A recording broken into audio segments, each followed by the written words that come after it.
তো আজ থেকে আমরা আমাদের চলতরিতের সিরিজ শুরু করছি। যেমন আমাদের কয়েক মাস আগে আলোর সিরিজ হয়েছিল, আমরা অনেকগুলো লেকচারে আলোর অনেক কিছুই ডিসকাস করেছিলাম। তো এখন আমাদের চলতরিত সিরিজ শুরু হচ্ছে। আজকে আমাদের প্রথম ইন্ট্রোডাক্টরি ভিডিও, লেকচার 1। তো আজকে আমরা তড়িতের সংজ্ঞা পড়ব, ঠিক আছে? তো তড়িতের সংজ্ঞা, এখানে তড়িৎ বলতে কিন্তু চলতড়িৎ, স্থির তড়িৎ পার্টটা আমরা পরে অন্য কোনো ইউনিটে ডিসকাশন করব। এই সিরিজটা চলতড়িতের উপর, ঠিক আছে? তো তড়িতের সংজ্ঞায় কি বলবো, যে তড়িৎ কোথা দিয়ে প্রবাহিত হয়? একটা তার দিয়ে। তো যে তার বা যে তার আমার কি হয়, তড়িৎ পরিবহন করে, তাকে আমরা জানি পরিবাহী তার বলি। তাহলে যে কোনো একটা পরিবাহী তার ধরলাম, পরিবাহী তার তো জানি বেলনাকার হয়, এটা প্রস্থচ্ছেদ। এই প্রস্থচ্ছেদের মধ্যে দিয়ে আমরা কি ধরবো, আধান ধরে নি, কিউ আধান প্রবাহিত হচ্ছে, ঠিক আছে? তো তড়িতের সংজ্ঞায় বলছে যে একক সময়ে প্রবাহিত এই পরিবাহীর একটা প্রস্থচ্ছেদের মধ্য দিয়ে একক সময়ে প্রবাহিত আধানকেই আমরা বলি তড়িৎ। তাহলে তড়িৎ অর্থাৎ আমরা তড়িৎকে কি দিয়ে রিপ্রেজেন্ট করি? ক্যাপিটাল আই দিয়ে, ঠিক আছে, কারেন্টকে। তাহলে আই এর সংজ্ঞা বলছে কিউ বাই টি, একক সময়ে প্রবাহিত আধানকে আমরা তড়িৎ বলি। বোঝা গেল?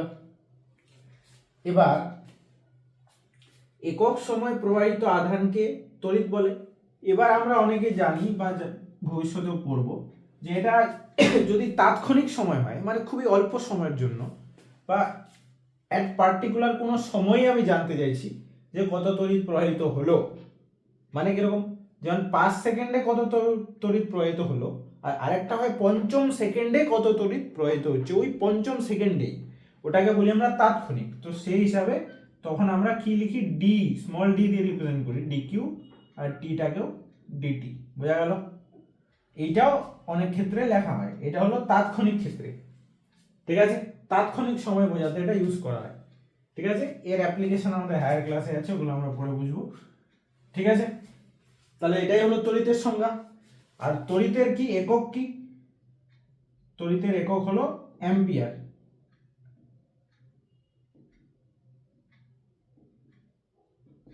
আমরা ক্যাপিটাল এ দিয়েও বোঝাই, ঠিক আছে? তাহলে এই সূত্র থেকে তো খুব একটা খাস অঙ্ক হয় না, সিম্পল। এইটা দিয়ে তো করা যাবে না এখন এই ক্লাসে, এটা দিয়ে সিম্পল। যেমন একটা তড়িৎ পরিবাহী দিয়ে বলে দিল যে একটা তড়িৎ পরিবাহী দিয়ে কি 5 মিনিট সময়ে আমার সাপোজ 20 কুলম্ব আধান যাচ্ছে। আচ্ছা, আধানের একক হলো আমার কুলম্ব, ঠিক আছে? কুলম্ব হলো আধানের একক। 20 কুলম্ব আধান যাচ্ছে, তাহলে ওই পরিবাহের মধ্য দিয়ে প্রবাহিত তড়িৎ এর পরিমাণ কত? তাহলে 20 বাই, ঠিক আছে, কুলম্ব কিন্তু আধানের এসআই ইউনিট, তাহলে সময়টা আমাকে এসআই ইউনিট নিতে হবে। এসআই এ সময় কিন্তু সেকেন্ডে হয়, তাহলে 5 মিনিট ইন্টু 60 করে দেবো, তাহলে সেকেন্ড চলে আসবে। তাহলে কত হবে? 1/15 অ্যাম্পিয়ার, ঠিক আছে? এটাকে সলভ করা যায়, আমি এভাবে রেখে দিলাম। তাহলে বোঝা গেল যে তড়িতের সংজ্ঞা কি? কোনো পরিবাহের মধ্য দিয়ে, একটা নির্দিষ্ট প্রস্থচ্ছেদের মধ্য দিয়ে একক সময়ে যে পরিমাণ আধান প্রবাহিত হয় তাকে আমরা ওই পরিবাহীর বা ওই পরিবাহীর মধ্য দিয়ে প্রবাহিত তড়িৎ প্রবাহ মাত্রা বলি, মানে ওই পরিবাহীর মধ্য দিয়ে এই নির্দিষ্ট পরিমাণ তড়িৎ প্রবাহিত হচ্ছে, ঠিক আছে?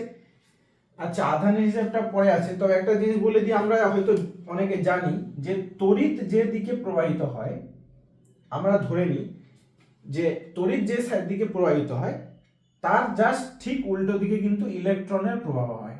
বোঝা গেল? তড়িৎ যেদিকে প্রবাহিত হয় তার ঠিক উল্টো দিকে ইলেকট্রনের প্রবাহ হয়। আর আমরা এখানে যে কিউ আধান ধরছি এটা কিন্তু ধনাত্মক, তাই এটা কিন্তু সেদিকেই প্রবাহিত হচ্ছে যেদিকে আমার তড়িৎ প্রবাহিত হচ্ছে। বোঝা গেল? ইলেকট্রনের প্রবাহ আর তড়িৎ প্রবাহের অভিমুখ কিন্তু বিপরীত, ঠিক আছে? বোঝা গেল তাহলে এতটা? আজ লেকচার এতটুকুই থাক। এরপর আস্তে আস্তে আমরা আরো অনেক এই চলতড়িতের অনেক রকম ধর্ম, অনেক কিছু বিষয়, সূত্র সম্পর্কে ধীরে ধীরে জানতে পারবো, ঠিক আছে? তাহলে চলো, দেখা হচ্ছে পরের ভিডিওতে।